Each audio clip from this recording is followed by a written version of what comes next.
This is Where We Live. Clear-eyed, big-hearted, undaunted by challenge, optimistic that unarmed truth and unconditional love will have the final word. That's what makes me so hopeful about our future. I believe in change because I believe in you, the American people. And that's why I stand here as confident as I have ever been that the state of our union is strong. That is President Barack Obama last night in his final State of the Union address, swinging between optimism and resignation, between chest-thumping and mea culpas, and calling out a whole bunch of Republican presidential candidates, but none of them by name. Today on the Wheelhouse, our weekly news roundtable, we'll talk about his speech, the Republican response by Nikki Haley from South Carolina. We'll also tackle some of the other news of the week. You can join the conversation, 860-275-7266. Comment on our website, wnpr.org/where we live, and you can find us on Facebook and Twitter at Where We Live. Joining us, as always, is the host of the Colin McEnroe Show on WNPR, the one and only Colin McEnroe. Hello, Colin. Good morning, Mr. Dankowski. And joining us is Bill Curry. He's a columnist for Salon.com and our political analyst. Hello once again, Bill. Great to be here, John. Joining us by phone today is Kalila Brown-Dean. She's Associate Professor of Political Science at Quinnipiac University. I'm sorry you couldn't make it up here today, Kalila, but it's so good to talk to you. It's good to be with you, at least on the phone, John. Well, I'll tell you what, Kalila, since you're on the phone and you're all ready to go, let me just get your thoughts first. I mean, what were your big takeaways from President Obama's speech last night? Well, I think the president did a really good job of being sort of sarcastic in some of his points, but really hitting this idea of what he plans to do in the last months of office. So, making the joke that I know you all need to get back to Iowa, and then the cutaway to seeing Marco Rubio's face, I thought was a great moment. But I also like that he really downplayed the emotion in this speech and focused on those priority issues and really threw down the gauntlet to say to Republicans and members of Congress, the American people are watching and they are waiting. What are you going to do? Don't let this just be another election year where nothing happens. What is the mark that we're going to leave? Not just me as president or just my administration, but this term for all of us. Of course, he did make it a point that there probably wasn't a whole lot that was going to get done by this Congress in session maybe for 80 days or so between now and Election Day. They haven't really shown the resolve to get much done. As much as he talked about bipartisanship, Kalila, he wants to achieve some things in this last year in office, but it seems unlikely that much will move forward. I think I probably have a better chance of winning Powerball tonight than the president does of getting bipartisan support for some of these issues. But again, to at least state it and say, look, I understand what I'm facing. I understand there's nothing I can say to you tonight that will convince you that you should work with me. But I want to make it very publicly known that I'm not the one here that's obstructing advancement, that this has to be a bipartisan commitment. And if it's not, then it's up to the voters to hold all of us accountable. Colin, what did you say? What did you take away from last night? There's sort of a two-pronged but ultimately unitary thing that I saw in last night's speech. I mean, his goal seemed to be very powerfully to discredit Republican rhetoric, and for kind of two different reasons. One of them is because I think he genuinely feels as though a lot of the rhetoric coming from the campaign trail right now, xenophobic and paranoid as it is and militaristic as it is not good for the American people, just sort of not good for the country. But obviously also he'd like to discredit Republican rhetoric because so many of his accomplishments are so fragile, so easily destroyable by a Republican successor. So it's really important to him at that level, I think, to discredit some of these ideas as well. And parenthetically, I would say every time he jabs at Trump or implicitly jabs at Trump, Trump can use that to jack his numbers up. That's not necessarily bad news for Democrats or Obama that Trump's numbers go up, at least temporarily. Then the second thing he was trying to do, and it's much harder, is to get Americans to think proportionally. That's not how Americans think. So, he's basically saying, look, ISIL is not a threat to our existence. Like a $600 billion defense budget. I mean, the bitter irony is we have a $600 billion plus defense budget, but people are worried about this 36,000 ragtag bunch of people in Iraq and Syria. And in fact, you don't worry about them. The concern is that they will transform us into a nation we don't recognize, not because they kill so many of us, not because they pose a military threat. We can beat anybody in any conventional military scenario. but because of the kinds of things that he's talking about with Republican rhetoric, that we will turn into a xenophobic, uncharitable, immigrant rejecting nation that it just that nobody familiar with the American vision would recognize. That said, of course, he did spend an awful lot of the middle of the speech, Colin, talking about how the American military is the greatest, the biggest in the world. He did the chest-thumping thing that he has done a number of times now, which essentially says, in case anybody wonders how tough I am, just go ask Osama bin Laden. And to me, it did feel like everything you just said is true, but it was tempered in large part by some of his own very puffed up talk about American exceptionalism and American military might. Yeah, and a little of that was sort of Luther, the Key and Peele version of Obama, coming out a little bit. Yeah, you want to ask somebody, go ask Saddam Hussein. So, I mean, ask Osama bin Laden. Yeah. So, but here's the thing. I think he has to do that. I mean, I was a little freaked out by it too, as you know from Twitter. But I think he has to do that. That's a particular constituency that he has to talk to because it really is important. I mean, people, I think if you ask most Americans what has been done about ISIL in the Middle East, they'd say, I don't know, kind of nothing or close to nothing. Operation Inherent Resolve, which is what it's called, involving mainly the U.S. and its military partners, in less than 2 years has done 10,000 airstrikes at a U.S. cost of $5.5 billion. If you believe estimates of the size of ISIL, that's about one airstrike for every 3 active ISIL members. So, I mean, in fact, we've conducted this massive military operation because we're really good at that in the way that he said. I mean, I'm not always comfortable with how good we are at it, but we're really good at it. We've got, by a factor of 3, the biggest military operation in the world. You want a war? We can give you a war anytime you want. And that was very much his point. I don't know ultimately that that's the solution. The more that you degrade ISIL's semi-conventional military capacity in the Middle East, the more, in fact, they have to look towards less conventional means of striking. So you get Paris, so you get San Bernardino. I'll just say, Bill, all of this just gets back to my point is if we start our program by playing the end of the speech in which optimistic that unarmed truth and unconditional love will have the final word. That middle part, as we've been talking about how we are better at killing terrorists and we have the biggest military in the world by a factor of however many, it does send a strange and I think to many Americans perhaps conflicted message. What's your take? I think first of all, I agree. In so many ways, it reminded me of the very first speech I heard him give, which is the same first speech most people heard. In 2004 when he spoke to the Democratic National Convention in Boston, the peroration was almost identical to the end of last. It was sort of not just the bookend of his presidency, but of his national career. We're not just liberal and conservative states. We're the United States. We have God-fearing people who don't want in that great peroration about unity. And it's both his great strength and his great weakness. I love the civility of his tone. And when I'm at my most dissatisfied with him, I appreciate his devotion and faith in reason and civility. And the piece that was lacking in 2004, I thought was lacking last night, which is this: so what are you going to do about it? He posed those 4 questions, and I'll just go to the question of national security as one example. One of his best lines. He had so many good lines. It was a wonderful piece of rhetoric. It was almost a piece of literature. He's given the best speeches, I think, of his career in the Charleston speech, this thing last night. He's never been a better speaker than he is now. But when he stopped to say, who do they call? They don't call Beijing. They don't call Moscow. They call us. And repeating all the sort of tough talk that you guys were both talking about a second ago. And listening in my den, I thought to myself, and how's that working out? Mm-hmm.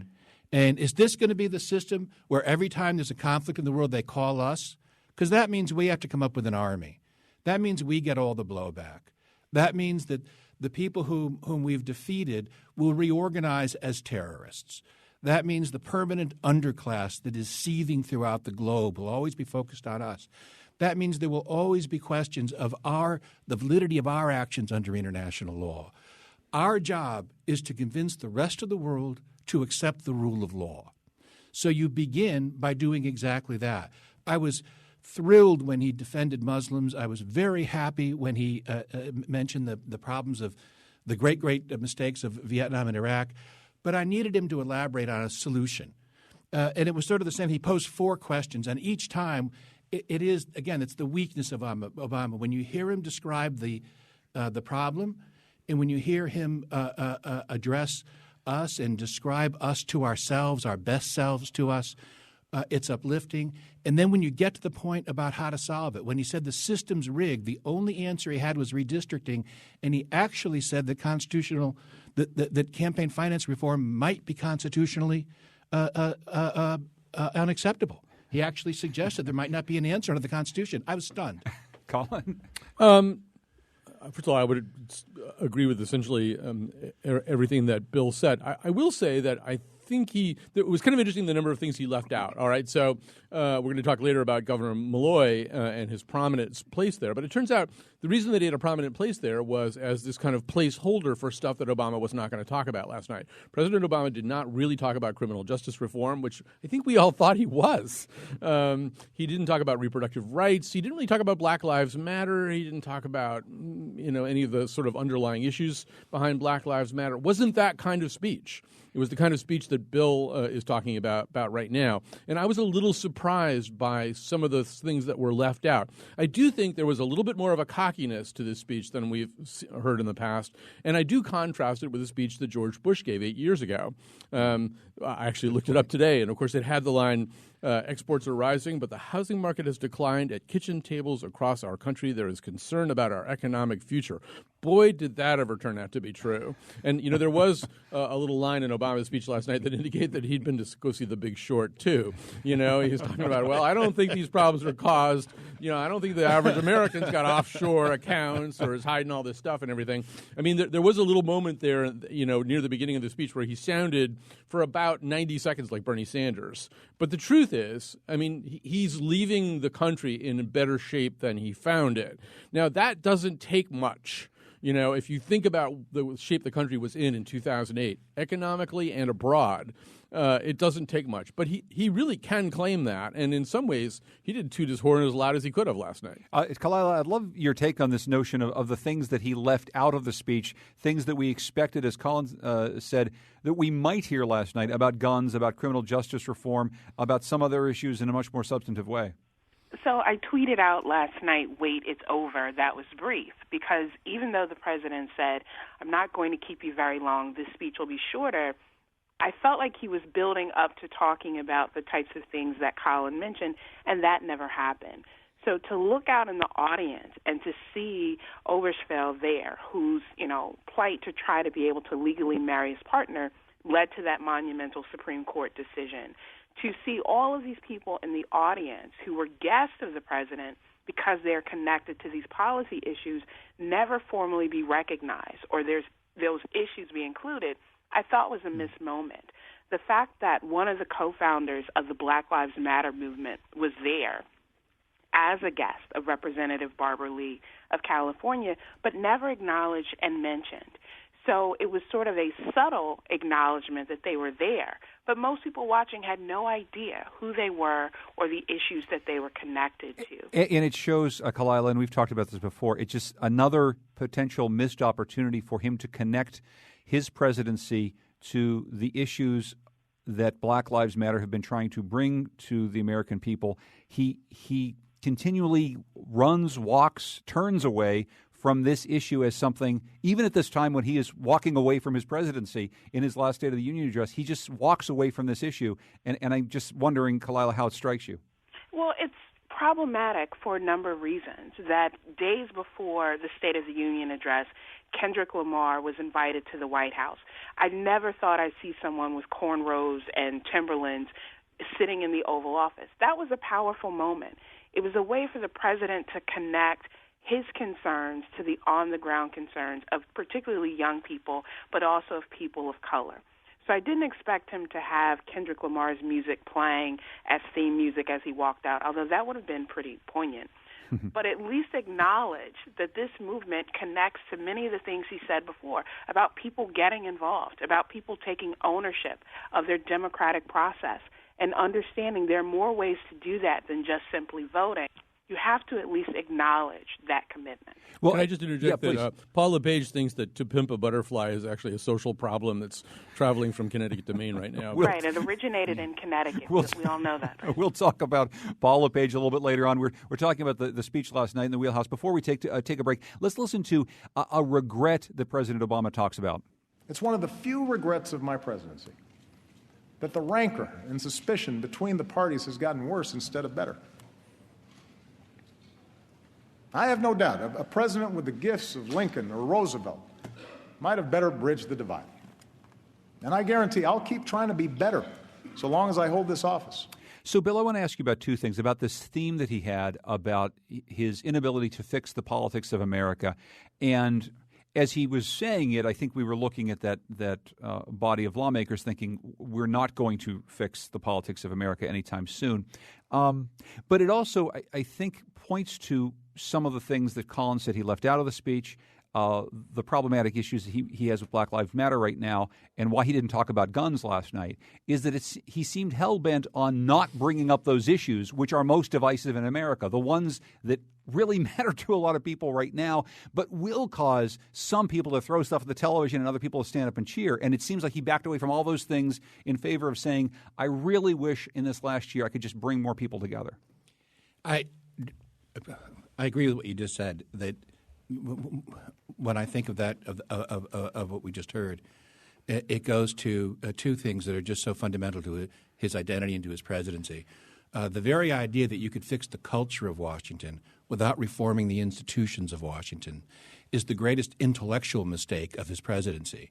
And his decision not to keep the campaign promises on reform of more open government, watchdog, whistleblower protections, revolving door bills, his dumping all of that, not because Republicans opposed it. Those were all things you could have done by executive order. Those were the peroration moments. Those were the big applause lines of his 2008 campaign at the end. It was almost all he talked about. And when he got into office, he didn't do it. And so that's why he gets to the end and he gets to these moments and he's talking about fixing the culture and he's taking responsibility. And the problem is, I think that he never really faced the problem. In that last December budget, the Democrats agreed without telling anyone to let in two more big dark money loopholes. That was the price of quote-unquote bipartisanship in Washington. It's the bipartisan center that's broken, and that's the biggest thing he doesn't get. And the people he most had to reach, that working class, many of them white voters who have lost social status, who are falling prey to the neo-fascist rhetoric that's arising in the country, they need to hear solutions. They need to hear that the Democrats know what's wrong with the government and mean to fix it. And they didn't hear that last night. You know, President Obama is a human being, too, and he said that in the past that his greatest frustration as president has been his inability to do anything at the national level on the gun issue, that having lived through Newtown and all this other stuff, he can't do anything about it. And I think one of the reasons he didn't talk about it last night is at a human level, he's tired of banging his head against the wall. He knows he's not going to get anywhere on it, so why talk about it? But I do think it deprived him, just to come back to my original point, of the ability to talk about proportionality. I mean, you're so worried about ISIL. 30,000 people die in your country every year from gun violence. You know, it's such a huge percentage of those deaths are not necessary. You know, and so you're worried about – I mean, so far domestic terrorism hasn't really killed a lot of people in this country. Maybe it will. And one of the bubbling under things that's there in that speech not really said is, you know, we don't really know what the future holds. It could be that we'll become more like England during the height of the IRA, that we'll have to learn to sweep up the glass and set up the cafe tables and go on after incidents of domestic terrorism. But that hasn't happened yet. What happens all the time, and we live with it as that kind of daily acceptable breakage, is gun violence that we perpetrate on ourselves and on each other. But as I say, I think I understand why he didn't talk about it. Bill, quickly? And the most brilliant thing in the speech, of a number of brilliant things, was the central question he posed, which is, how's it going? And his answer is pretty good. And convincing of the American people that it's actually going pretty good. It's not just about proportionality. It's about the negativity and about the mood. When I worked with Clinton, the violent crime dropped in America more than it had at any other period in American history. And it was the worst violent crime and the hardest that people never thought would change. And we would poll and ask people, what's crime doing? They would all say it was going up. And then we'd have the pollster explain the actual facts, and they would say, "Nope, that's not true. That's not true. It's really going up." Well, and so he was taking on. He knows we have to be in a mood for him to elect a Democrat, for us, for a Democrat to win the presidency this November. People have to get that the answer to how's it going is, all in all, pretty good. He also had one other line about sort of the facts on the ground as we see them. I thought it was one of the better lines of the night. Let's listen. 60 years ago, when the Russians beat us into space, we didn't deny Sputnik was up there. We didn't argue about the science or shrink our research and development budget. We built a space program almost overnight, and 12 years later, we were walking on the moon. And so, Kalila Brown Dean, what's really funny about that is, we saw Paul Ryan almost laugh. It's a funny line. And he makes a really good point about climate deniers and everything else. Of course, later on in the speech, and this is a speech filled with contradictions, he talks about, hey, and $2 gas on my watch, isn't that a good thing? Well, that kind of contradicts the thing you just said about how important global climate change is. So on one hand, he's saying, look at the facts on the ground, we got it right. On the other hand, he's kind of, again, puffing himself up around gas prices, which might be causing part of the problem in the first place. Well, I have to admit, as someone who was able to get gas yesterday for $1.69 a gallon, I'm a little happy about that. I'll bet. But you had a discount card. But I also think it's about recognizing what everyday Americans care about. So a lot of people care about climate change in the abstract, but in the immediate sense, they want to know, how much will it cost me to warm my home this winter? So while it is a contradiction for the president, and one that we should definitely, point out, it's also a contradictory view that many Americans hold. And I think the president is really good at playing to those kinds of views and playing to those kinds of emotions, even when we point out the inconsistency. Kalila Brown Dean's an associate professor of political science at Quinnipiac University. She joins us in the Wheelhouse along with Bill Curry, columnist for Salon.com, and Colin McEnroe, the host of the Colin McEnroe Show on WNPR. When we come back, we're going to talk about the Republican response from last night by Nikki Haley, which was very interesting, and also take a look at what polls are saying about Bernie Sanders and Hillary Clinton. Not necessarily good news for Hillary. That's coming up next in the Wheelhouse, Where We Live.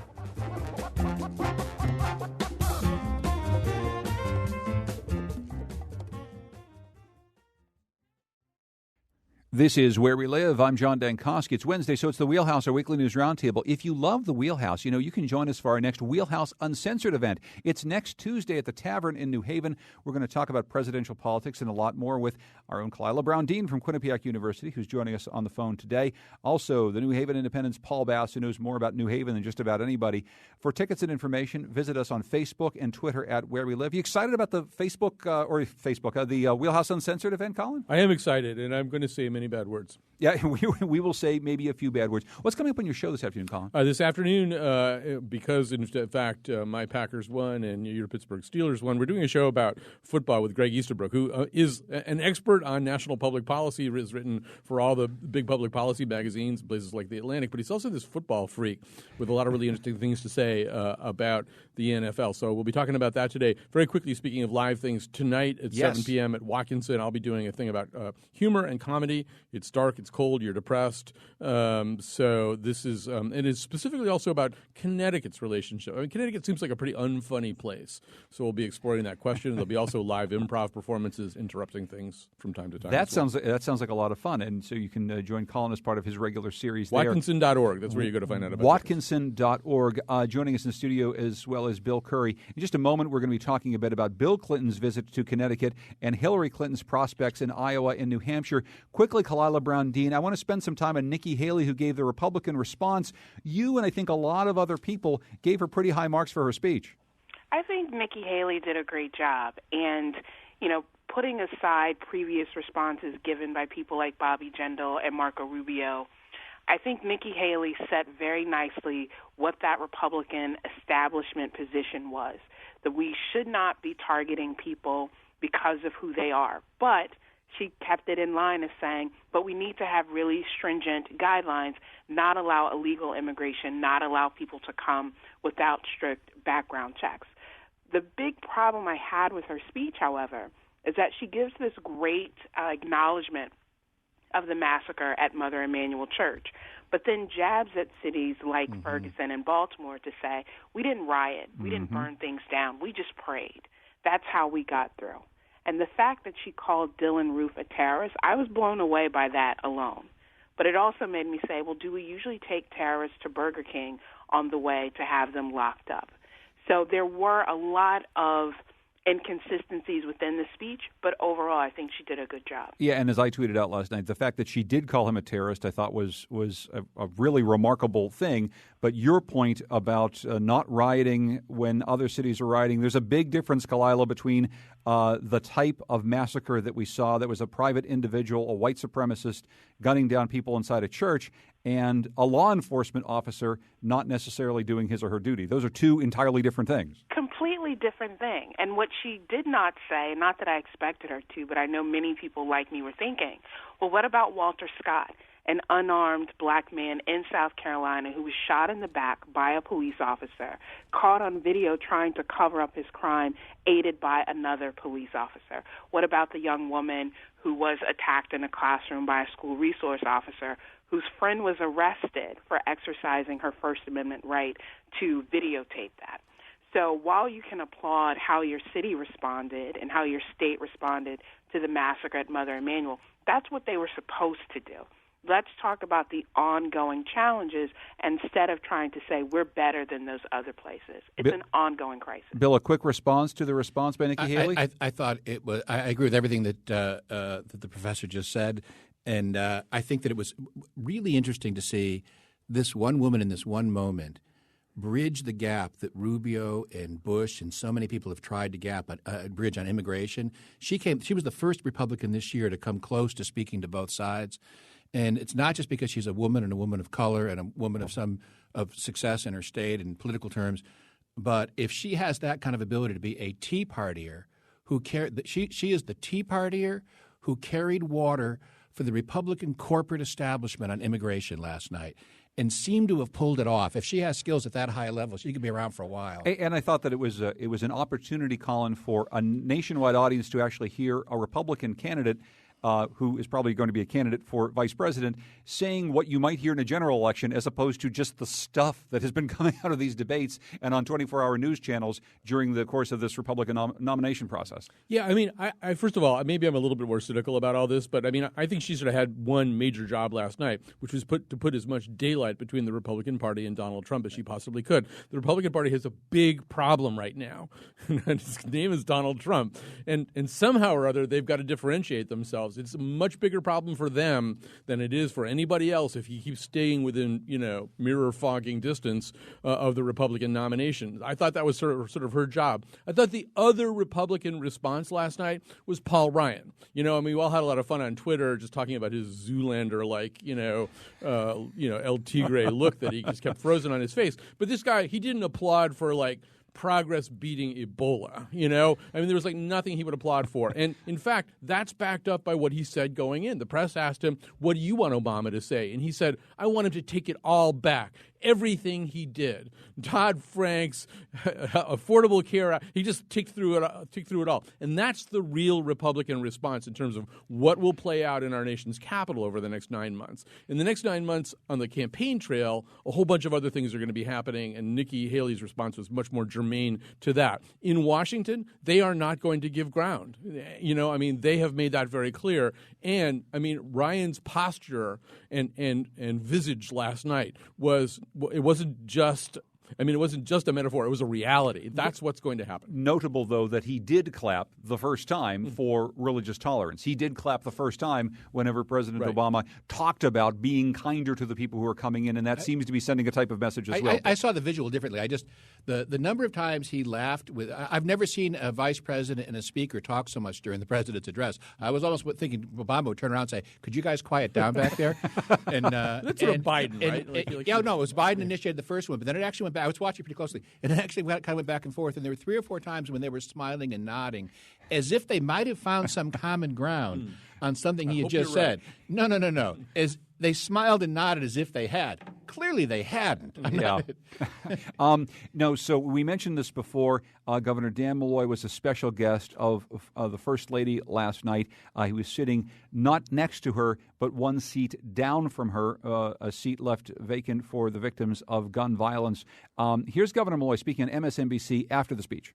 I loved it. I thought it was great. At one point, I kind of reached over to the First Lady and in a positive way, I said, is this Professor Obama? Because it really was conversational. He was getting it off his chest. He needed to get it off his chest. And by the way, did some other great things, like reminding America that we've created 14 million jobs during his presidency, twice the number of the Bush administration. You know, he deserves some credit for this, but he's trying to lead. And you know, those guys that were running for the Republican nomination, I'm not sure they like America, to tell you the truth. They talk it down constantly. It's unbelievable.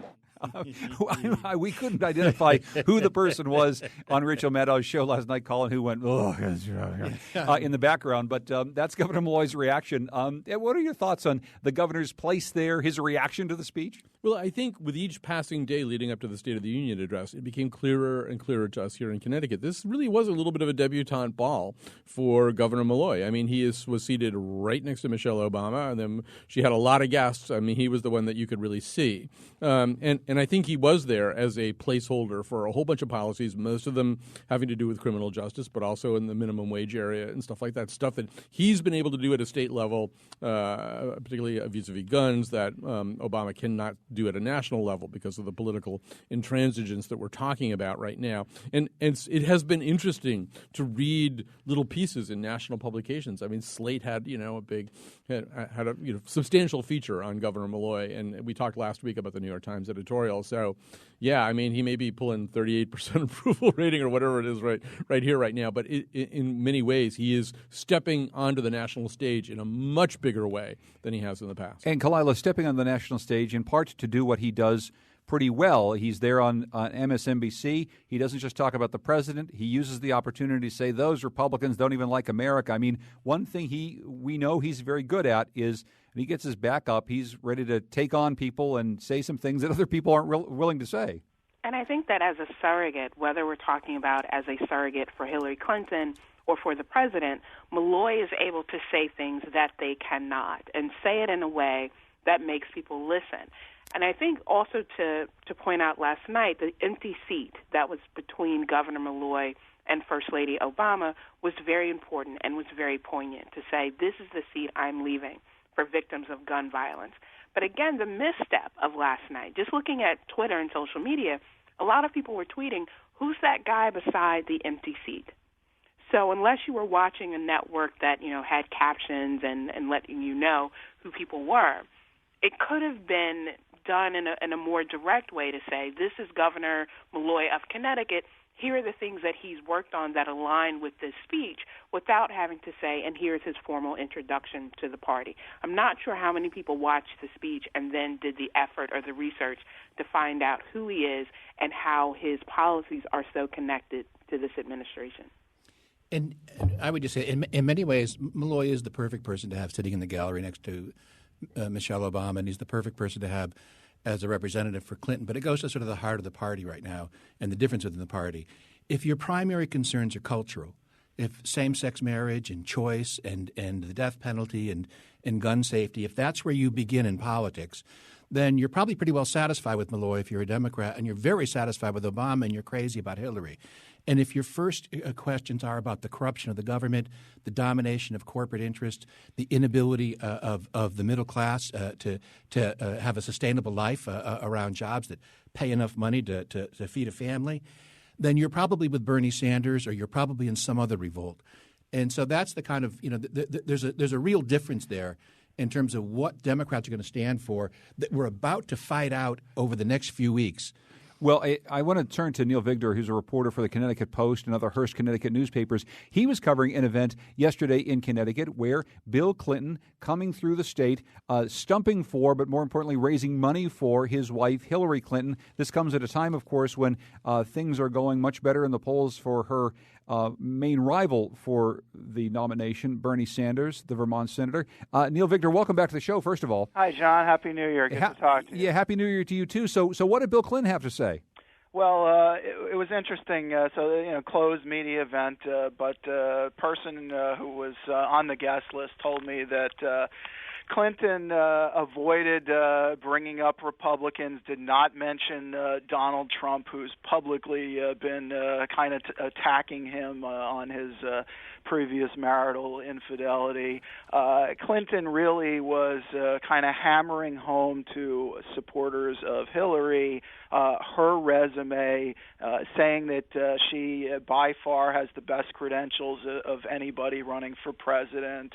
That going back to her days as First Lady of Arkansas, she's been a problem solver. She's confronted things like the poor education system in the state of Arkansas when Bill Clinton was governor. He talked about how after graduating from Yale Law School, she really had the pick of the litter in terms of law firm jobs, and she decided to sacrifice personal gain and kind of do legal aid society work. So it was really kind of touting her resume. And, he brought up some of their experiences, Yale law students.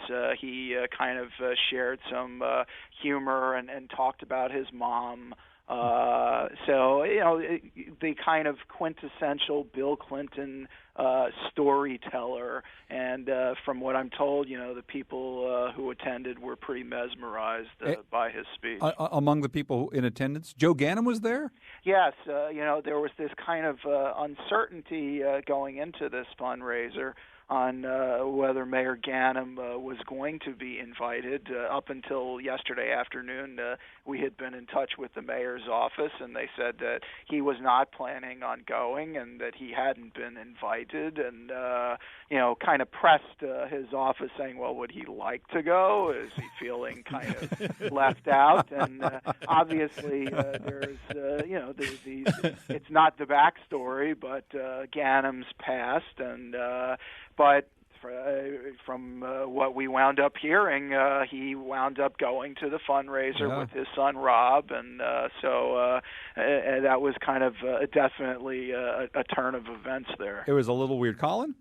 The symbolism that I like about all this is the guy who hosted this thing lives in Bridgeport. His name is, I may be pronouncing it, Onichukwu. He's from Nigeria. His family, he fled here, I think 25 years ago during civil conflict involving the secession of the Republic of Biafra. And then he's just this incredible success story. He went to the University of New Haven to get, I think, his MBA. And then he sort of led a whole bunch of small tech companies and made them bigger. And first of all, it symbolizes a lot of tech activity that's going on down the southern Naugatuck Valley and then moving west towards New York. Companies we may not know about. We're all obsessing about GE. Well, there's a lot of other stuff going on, including the 3 or 4 success stories that this guy's involved in. But more than that, it's like he stepped out of the pages of Obama's speech. He's an immigrant. He's a success story. He came here essentially as a refugee. He's built all this kind of terrific stuff, and now he considers himself a very much global citizen. He's already trying to transition a little bit out of what he's been doing and more towards philanthropic efforts all over the globe. His 17-year-old daughter is taking a gap year in Borneo to work with orangutans. His wife is involved in women's issues around the globe. I mean, sort of this is the kind of the person that Obama was talking very hopefully about last night. He actually exists and was hosting this fundraiser. And he has a fundraiser in a big fancy house in which he's paying taxes to the city of Bridgeport, not in Coscob or Darien or anyplace else. Yeah.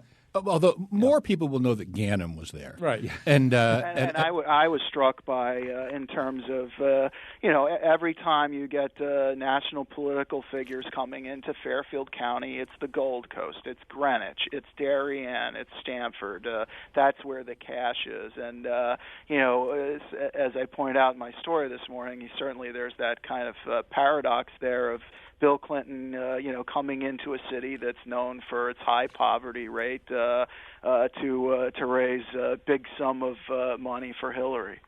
Bill? I would just say that I think of Malloy sitting next the First Lady last night, and then Bill Clinton with Joe Ganim yesterday.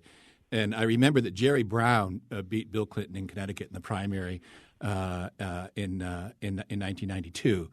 And we're about to have, I think, somewhat of an earthquake in this primary race. But appearing with Joe Ganim and Dan Malloy in Connecticut is a little like the Republicans nominating Chris Christie for president. It's okay if you don't care about New Jersey. You know, if you want and whatever it did for their careers, it didn't help the politics of the national Democrats. And that idea of, in our state, of people's feelings about the state politics sifting up and affecting these federal races, I think will be important this year. Kalila Brown-Dean, very quickly, your thoughts on the Bill Clinton factor during this campaign so far and what you think that we'll see moving forward. I think Bill Clinton is a very important surrogate for Hillary Clinton, but really for any candidate. But to relate it back here at home, there is something very problematic about going into a city like Bridgeport, which is suffering in a number of ways, and having this very high-powered fundraiser. So it's great for the candidate, but the citizens of Bridgeport are saying, what about us? What do we benefit from this? How can we articulate our views and concerns? And so you have to have a way to bridge that gap. It's not just people writing checks, but you'll need to get those votes as well. Neil, a quick thought on that before I let you go?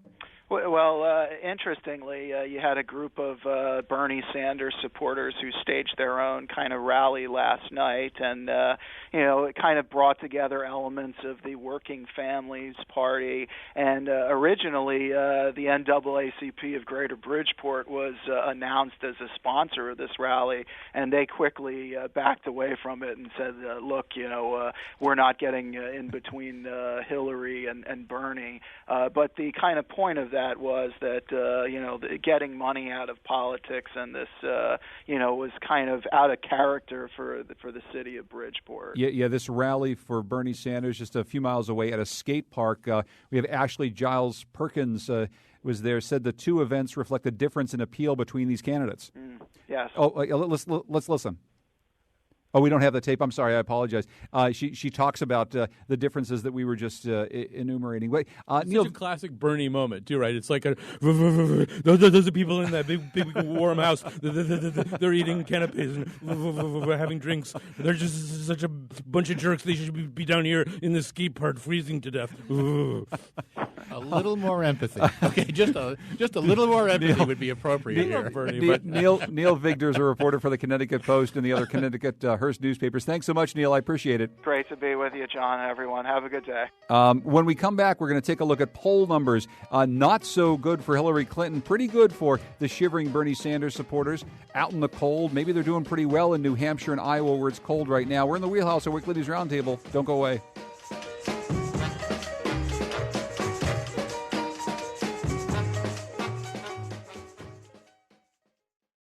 This is Where We Live. I'm John Dankosky. Coming up on tomorrow's show, Puerto Rico has defaulted on millions of dollars in debt payments. We'll get the latest from the island. We're also going to hear from Pedro Bermudez, who is a Puerto Rican filmmaker who lives here in Hartford. And he's telling a story about cockfighting in Hartford and how it is translated from the island. It's a very interesting story and a brand new film. Hope you can join us tomorrow. Today it's the Wheelhouse, our Weekly News Roundtable. We're joined by Kalila Brown-Dean from Quinnipiac University, Bill Curry, columnist for Salon.com, and our own Colin McEnroe. We were talking about sort of the Hillary Clinton supporters versus the Bernie Sanders supporters down in Bridgeport the other day.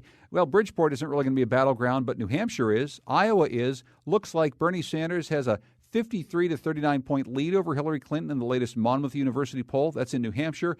The Q poll, the Quinnipiac University poll, Sanders over Clinton 49 to 44%. In Iowa, Colin, this is kind of a little late in the game for Hillary Clinton to be losing ground to Bernie Sanders. It is late in the game. On the other hand, I mean, you sort of contrast it with what's going on over the Republican side. There are these candidates who basically, David Frum wrote a great piece about this in The Atlantic, basically, and the theme being the economy recovered, but the people didn't, and so in each case, but probably much more articulately and persuasively, definitely more articulately and persuasively, Bernie is making that case in a way that probably Hillary Clinton can't as well. And it's a very, very powerful argument. Now, having said that, I do think that Hillary Clinton's path to victory is probably a little bit different, maybe even, I mean, I know Bill's going to talk about this, but maybe a little bit different than Obama's was in 2008. I think what Bernie has still done is create a really interesting, important conversation that needed to happen.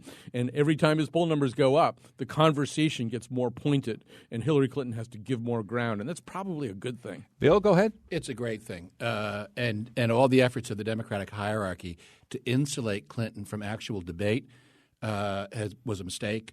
And the more this debate moves, this isn't just about who we nominate. It's about what our platform is. It's about just what the president tried to do last night, move the entire American debate down the road. But you talk about polls, and the New York Times this morning also, the national poll, Bernie is closer to Hillary in every sense, in Iowa, New Hampshire, and nationally, by a fair amount than Obama was at this point in 2008. He has cut half the distance. One of the questions here about the next few weeks is organization. People said he didn't have one because it was sort of an ad hoc approach. He had a lot of volunteers, a lot of small donors, ad hoc approach. The Working Families Party made a very gutsy endorsement, now MoveOn.org, Democracy for America. They have like a field in a box. An instant organization has just taken place for the Sanders campaign. That's going to make a huge difference, I think, especially in Iowa, but in other primary states. This is about to become, I think, what it deserves to be. A fundamental referendum on the basic model of pay-to-play politics, globalization, and information technology, theory of recovery of the Democratic establishment versus a more populist point of view. Kalila, last thought on that? Well, I think it sounds great, but if you look at the demographic makeup of Iowa and New Hampshire, it doesn't really match or mirror the rest of the country. And so those may be the kinds of institutional changes that voters in those states may be concerned about. Whether that translates to voters in places like Ohio and South Carolina, I'm not convinced. We have to end because it happened after last week's Wheelhouse. Maine Governor Paul LePage taking on one of the really important issues that crosses state boundaries here in New England. A lot of big problems around heroin and drug trafficking, and he mentioned our little state, Connecticut. Now, the traffickers, these are people that take drugs. These are guys that are named D-Money, Smoothie, Shifty, these type of guys that come from Connecticut, New York. They come up here, they sell their heroin, then they go back home. Incidentally, half the time they impregnate a young white girl before they leave, which is a real sad thing because then we have another issue that we got to deal with down the road. We don't really have time to play Paul LePage's, I suppose, apology for that. He didn't really apologize. He basically said he slipped up, and everyone knows that most of the women in Maine are white anyway. Colin, I mean, I know it's a week old and it's Paul LePage. He says crazy, stupid things, but he mentions Connecticut by name, which I find remarkable for some reason. Yeah, I'd like to be addressed by my Paul LePage name, which is Caesar Slickback for this segment. But I don't know how much. I mean, this is very much his style. Before there was Donald Trump, there was Paul LePage. There's always seems to be room in America for this kind of buffoon. I'm not sure how much more there is to make of it. I mean, if I were the main Democratic Party, I would be thinking we really ought to be able to organize around things like this. How come we can't? It's amazing. Kalila? I would just say he should stop watching Netflix reruns of Orange is the New Black and The Wire and actually talk to people in Maine to figure out why there's such an epidemic. It's not our fault. Bill Curry? I have it on good authority that a lot of those Connecticut people he's talking about are from Greenwich and Wilton, just so that we're all clear. And I wanted to bring some Paul LePage quotes in from his famous quotes to share with you because I go to Maine a lot, as you know. Yeah, I know. So a lot of time I've been following him closely. But they're all so scatological. They're all so awful that I can't use any of them on the air. Lastly, I will say that, as you know, I've been going up there for years. And in recent years, Colin's actually come up and visited me a couple times up in Maine. And it was at about that time that Paul LePage began focusing on Connecticut. Right. I'm just saying. Yeah. You're just all saying. Right. So I'm just going to leave it at that. I'd like to. Somebody should crunch his numbers, though. I bet it's not half the time they impregnated. Does anybody analyze the numbers on that? Is that? It's just the most amazing thing. I should get on somebody. The horrible, dark underbelly of this politics, though, it's amazing how many LePages and Cruzes and Trumps are out there and what it all represents. And I think it'll play itself out, but it's an ugly thing to have to sit and watch. I would love to get on somebody from Maine Public Radio to just really talk about what people in Maine truly think about the governor. But we're going to have to leave our conversation there for now. Bill Curry is a columnist for Salon.com. Thanks so much, Bill. Always a pleasure. Thank you, my friend. Thanks to Kalila Brown Dean, Associate Professor of Political Science at Quinnipiac University, who will be joining us in the Wheelhouse Uncensored next Tuesday in New Haven. Thank you, Kalila. Looking forward to it. And thanks also to Colin McEnroe, the host of the Colin McEnroe Show on WNPR. Where can they find out about your Watkinson event? Watkinson.org for the comedy show tonight. It's a comedy show tonight, Watkinson.org if you want to find out more. Go to our website, WNPR.org/where we live if you want to continue this conversation. I'm John Dankosky. Thanks for joining us.